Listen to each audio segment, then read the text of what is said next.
Assalamualaikum warahmatullahi wabarakatuh. Saya Zaina Salia dari kelompok 3 yang beranggotakan Khaironisa dan Dirman Ardiansyah ingin menjelaskan tentang bab 3 yang berjudul Pasar Bebas. Globalisasi ekonomi telah memunculkan adanya pasar bebas atau perdagangan bebas. Kebijakan pasar bebas didasarkan akan keyakinan bahwa perdagangan internasional terjadi karena adanya pembagian kerja secara internasional dan teori keunggulan komparatif. Contohnya, pasar bebas adalah MEA, AFTA, APEC, dan Uni Eropa. Untuk lebih jelas tentang hal tersebut, ikuti pembahasan berikut dengan seksama dan tanggung jawab. A. Pengertian pasar bebas. Pasar bebas merupakan tempat penjual dan pembeli mengadakan transaksi tanpa adanya pembatas harga dan jumlah. Semua transaksi didasarkan atas mekanisme pemerintahan dan penawaran. Pasar bebas sering disebut dengan perdagangan bebas, free trade. Dalam perdagangan bebas, ada keyakinan bahwa perdagangan internasional terjadi karena adanya pembagian kerja internasional dan teori keunggulan komparatif. Untuk lebih jelas lagi mengenai pasar bebas berikut ini berupa pengertian pasar bebas menurut para ahli, yaitu 1. Adam Smith. Pasar bebas merupakan wadah untuk menampung sesuatu yang dihasilkan oleh setiap orang yang paham kebebasan yang disediakan kepada para pelaku ekonomi untuk mengusahakan kegiatan ekonomi sesuai dengan keinginan mereka tanpa adanya campuran tangan dari pemerintah. 2. David Ricardo. Perdagangan bebas adalah suatu sistem dagang luar negeri yang dimana tiap-tiap negara melakukan usaha dagangnya tanpa ada halangan dari negara itu sendiri. B. Masyarakat Ekonomi ASEAN. Masyarakat Ekonomi ASEAN merupakan sebuah integrasi ekonomi ASEAN dalam menghadapi perdagangan bebas antar negara-negara ASEAN. MEA bertujuan untuk meningkatkan stabilitas perekonomian di ASEAN dan membentuk kawasan ekonomi antar negara ASEAN yang kuat.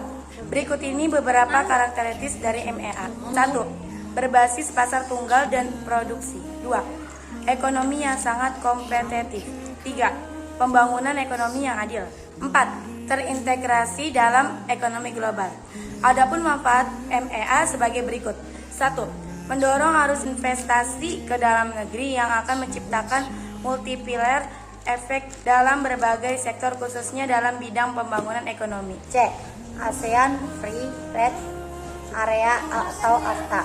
AFTA merupakan suatu singkatan dari ASEAN Free Trade Area. Organisasi AFTA didirikan pada tahun 1992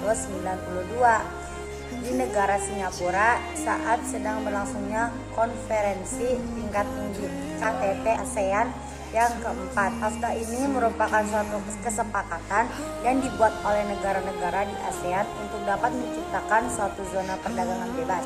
Adapun negara yang menjadi anggota AFTA pada awalnya berjumlah 6 negara yang secara resmi, yaitu Indonesia, Thailand, Singapura, Brunei Darussalam, Filipina. Negara yang menjadi anggota ini semakin bertambah dengan seiring bergabungnya negara ke dalam ASEAN, yaitu negara Vietnam di tahun 1995, Myanmar, dan negara Laos di tahun 1997. AFTA dibentuk dengan tujuan sebagai berikut. 1. Menjadikan kawasan ASEAN sebagai tempat produksi dan kompetitif sehingga produk ASEAN memiliki daya saing kuat di pasar global. 2.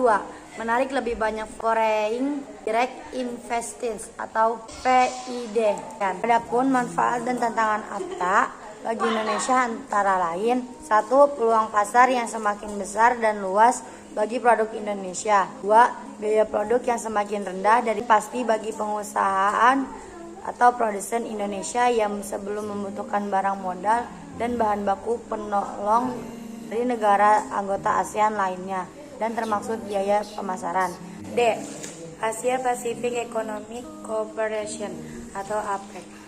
APEC merupakan kerjasama ekonomi regional di kawasan Asia Pasifik yang dibentuk pada bulan November 1989 di Canberra. Anggota APEC terdiri atas 18 negara, yaitu Australia, Amerika Serikat, Jepang, Kanada, Korea Selatan, Brunei Darussalam, Chili, Cina, Filipina, Hong Kong, Indonesia, Malaysia, Meksiko, Selandia Baru, Papua Nugini, Singapura, Taiwan, dan Thailand. Adapun terbentuknya APEC dilatar belakangi beberapa faktor. 1. Perubahan dalam konstelasi politik dunia, seperti munculnya berbagai kelompok perdagangan regional yang bersikap tertutup dan cenderung membedakan kedudukan negara-negara Asia Pasifik dalam bidang perdagangan dan investasi. 2. Adanya dinamika proses globalisasi. Dinamika ini berdampak perubahan yang sangat luas dan terjadi sangat global di seluruh belahan bumi, termasuk juga wilayah Asia Pasifik. Organisasi APEC dibentuk dengan beberapa tujuan. 1. Menggalang kerjasama ekonomi negara-negara di kawasan Asia Pasifik atas dasar saling menguntungkan. 2. Memperkuat diri menghadapi persaingan ekonomi dunia yang cenderung bersikap tertutup. 3. Menghadapi globalisasi ekonomi agar tidak menjadi korban. Uni Eropa. Uni Eropa adalah organisasi kerjasama regional di bidang ekonomi dan politik negara-negara Eropa. Uni Eropa merupakan kelanjutan dari Masyarakat Ekonomi Eropa (MEE). MEE atau disebut juga dengan European Economic Community merupakan organisasi ekonomi regional yang beranggotakan negara-negara yang berada di kawasan Eropa Barat. MEE dibentuk pada tanggal 25 Maret 1957 di Roma, Italia. Tujuan dibentuknya MEE adalah seperti yang tertuang dalam Perjanjian Roma, yaitu 1. Penghapusan tarif bea masuk (custom duties) dan rintangan-rintangan serta pembatasan valuta ekspor-impor barang di antar negara-negara anggota. 2. Pelaksanaan satu tarif bea masuk bersama Common Custom Tarif dan kebijaksanaan dagang bersama. Pada 1 Januari 1967, MEE berubah menjadi Masyarakat Eropa dan kemudian pada 1993 menjadi Uni Eropa.